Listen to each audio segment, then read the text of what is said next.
And now, Mr. President, I want to talk about Afghanistan.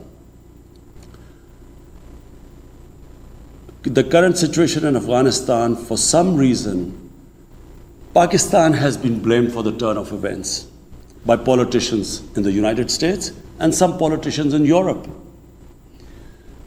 From this platform, I want them all to know the country that suffered the most, apart from Afghanistan, was Pakistan when we joined the US war on terror after 9/11. 80,000 Pakistanis died. $150 billion was lost to our economy.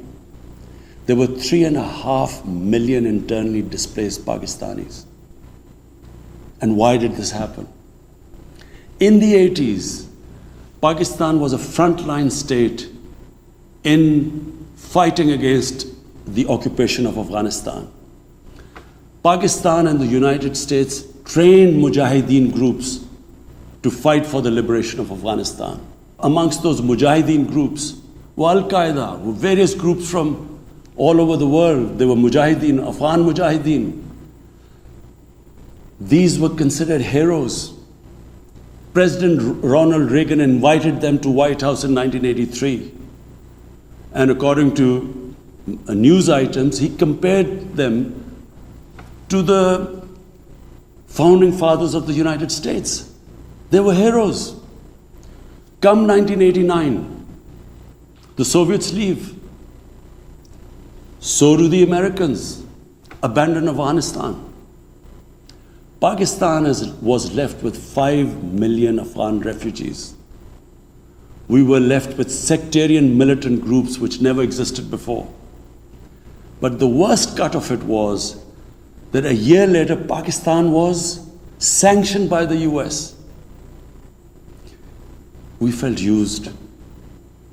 Fast forward 9/11, Pakistan is needed again by the US because now their US-led coalition is now invading Afghanistan, and it could not happen without Pakistan providing all the logistical support.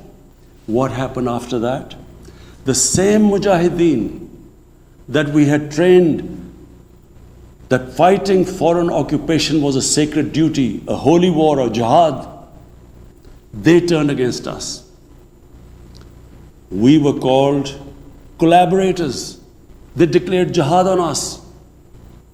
Then all along the tribal belt bordering Afghanistan, the Pakistan semi-autonomous tribal belt, where no Pakistan army had been since our independence, they had strong sympathies with the Taliban, Afghan Taliban, not because of their religious ideology, but because of Pashtun nationalism, which is very strong.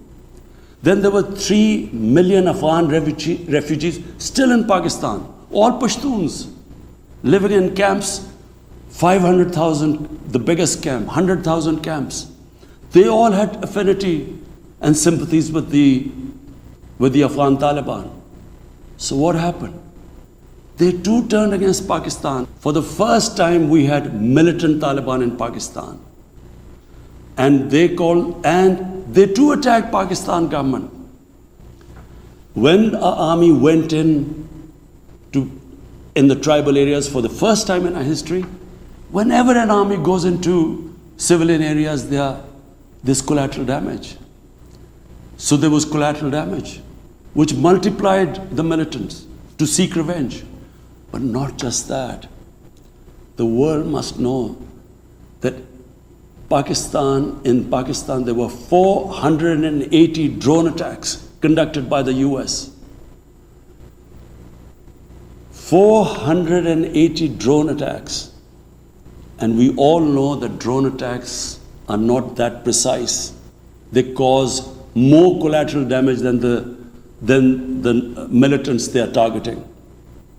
So, who did the people whose relatives were being killed? Who did they seek revenge? Against Pakistan. Between 2004 and 2014, there were 50 different militant groups attacking the state of Pakistan. At one point, People like us were worried that will we survive this? There were bombs going all over Pakistan. Our capital was like a fortress.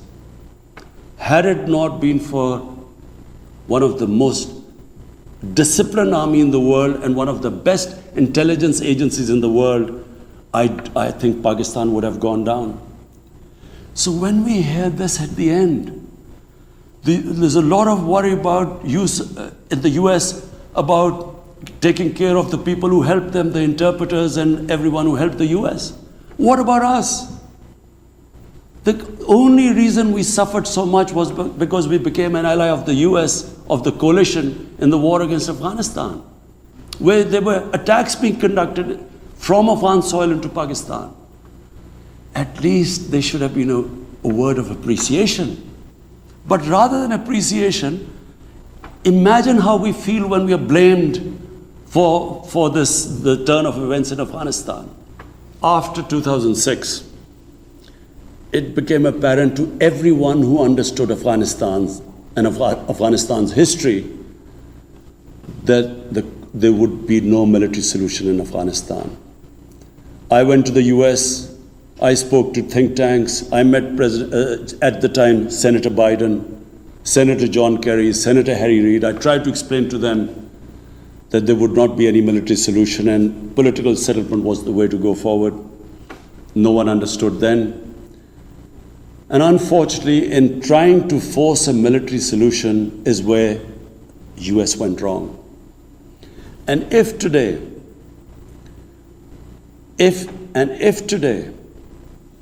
the world needs to know why the Taliban are back in power, all the world has to do is do a deep analysis of why 300,000 well-equipped Afghan army, and remember Afghans are one of the bravest nations on earth, why did this 300,000 Afghan army give up without a fight?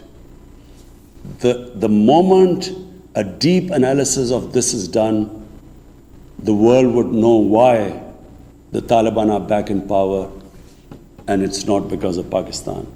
So, Mr. President, right now, the whole world community should think, what is the way ahead? There are two paths we can take.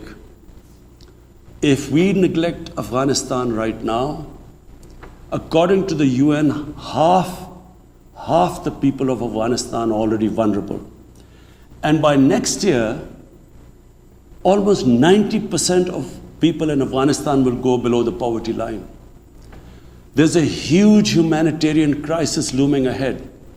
And this will have serious repercussions, not just for the neighbors of Afghanistan, but it will have repercussions everywhere if a destabilized, a chaotic Afghanistan again becomes a safe haven for international terrorists.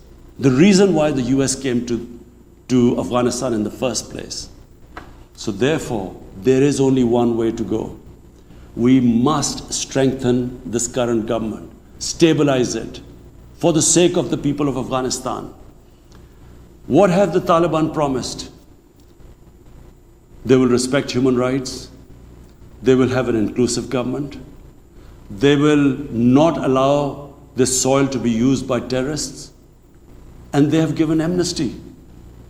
Now, if the world community incentivizes them, encourages them to walk this talk, it will be a win-win situation for everyone. Because these are the four things that in Doha, when the US was talking to the Taliban, these were the conditions the dialogue was all about.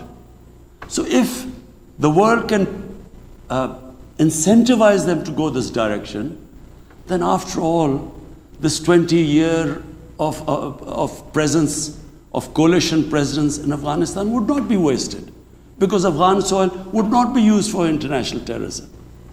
So I end my talk, Mr. President, by urging everyone that this is a critical time for Afghanistan. You cannot waste time. Help is needed there. Humanitarian assistance has to be given there immediately.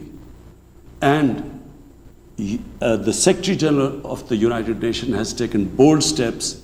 I urge you to mobilize the international community and move in this direction. Thank you.